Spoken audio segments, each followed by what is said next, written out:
what are... Welcome back to Small Talk. This is your host Donovan. And co-host Sasha Jordan. Today we're going to be doing original words.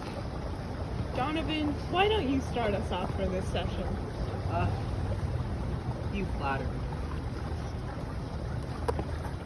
Oh, forever I ride, and oh, forever I glide, beneath the wings of the sailing tide.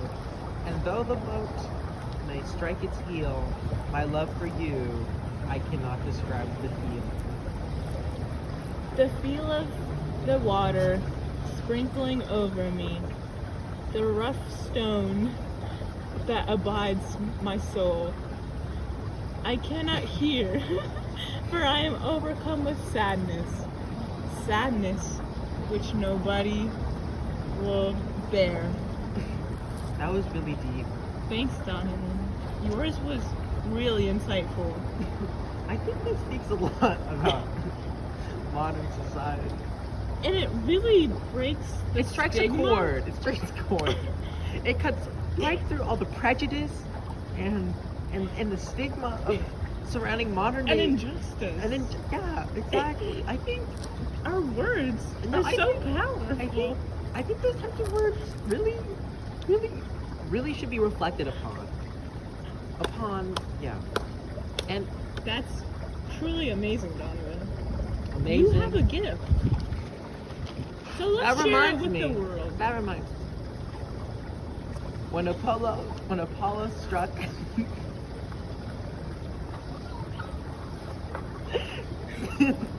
Cupid's gift and tore apart the sky, Dea cried, oh please, don't let my children die.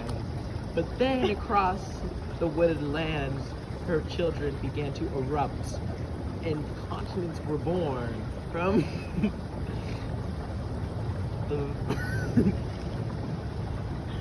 the shining stars Zeus struck. And from up above it rained gold for 7 days and 7 olds. And when the time has finally come, you and I will know to rock. Oh my god. Donovan. Wow, that's gonna be a really tough one to compete with. But I will try my best nonetheless. Okay.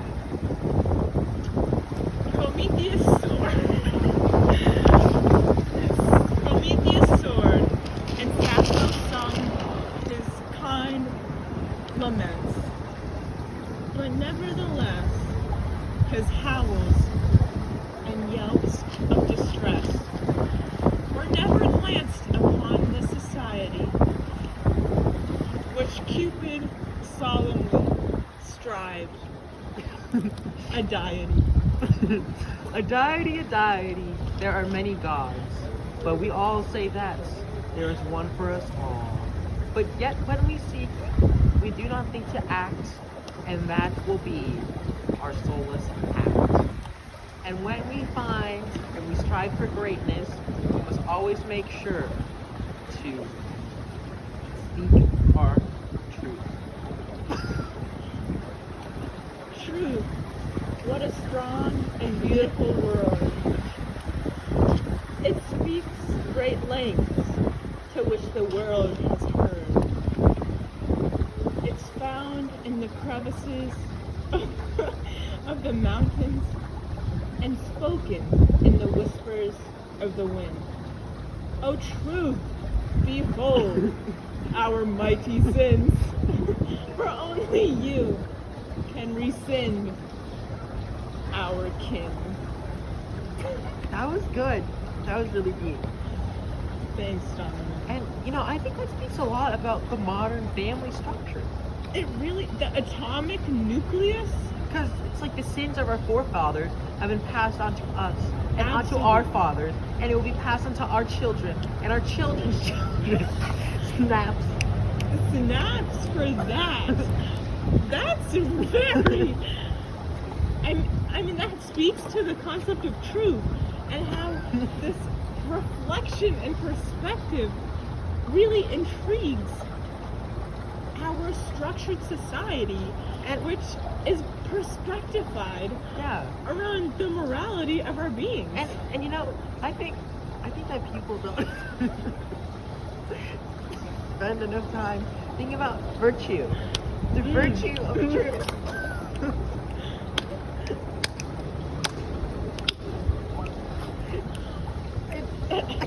and it's a misconception that people, I think, surround the word truth is that it is real. Yes. It is the right thing. It is fact. It is objective. Exactly. And I just don't think that what people don't understand is that the opposite of truth, the opposite of is to lie. Absolutely. I mean, lies. Really, I mean, you could compare this to so many different deities and elements of Like, our ancient world. Exactly. You know, I remember hearing an old Polynesian myth. Yes, I Wow. think, yeah.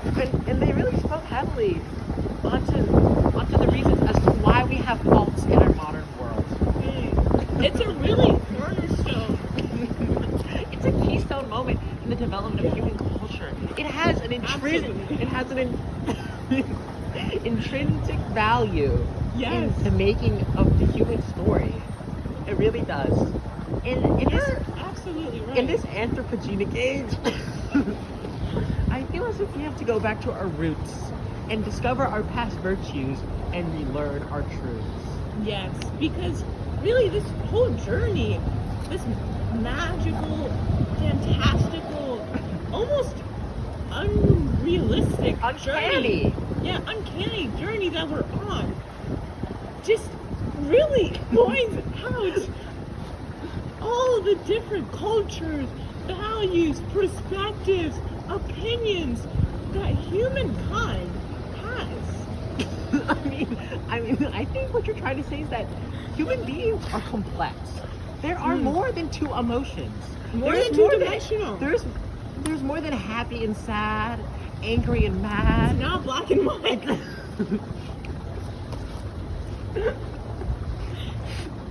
More than joyful, more than cheerful. It's more than inside out. It's more inside in, guys. Readers, listeners, take this to heart. Yeah. It's inside outside out. in. It's outside in, okay? The world projects onto you, and you're Yes. and you're embodying it. And I just feel like, yeah. I think our embodiment of our souls and our projection of other people's emotions kind of troubles us. And we can see this reflected throughout millennia of the history of humankind. Think about the pyramids. Yes, the pyramid. Like, Exactly. What a perfect example. did they know what the Pythagorean theorem was when they created them? Oh, No. God, But they no. spoke from the heart. They made did. them from the heart, and they made it true. And I think a central message that we're trying to derive out of this conversation, if we would just like people to take it home, is that Out of my you home. shouldn't Crazy. you should not trust what other people try to tell you. Discover, Yes. and this all relates back Yeah. to truth, okay? We need to seek our virtues and discover things by ourselves. The self. I mean, that's really what the universe boils down to. Yeah. There is no elemental or secondary acquirements of knowledge. It's all encrypted in our stone of the soul. And there's really no way we can break our way. Impact. Exactly. Like when the archaeologists discovered the Rosetta Stone, they were finding a piece of ourselves. Humanity is a collective.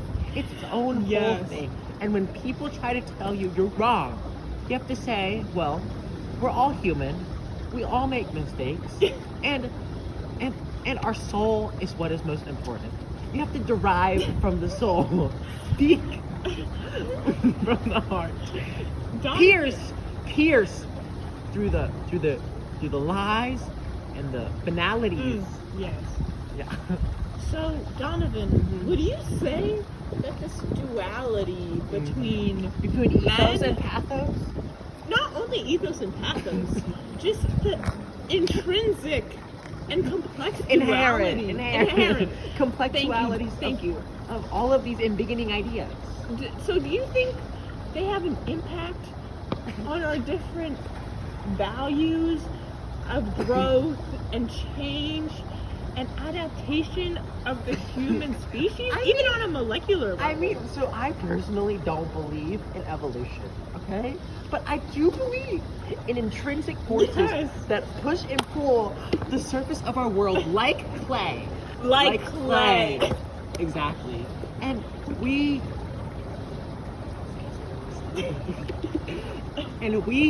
we're us human beings were created in such a way that we are moldable. We're not perfect. Mobility. Mobility, Yes. Exactly.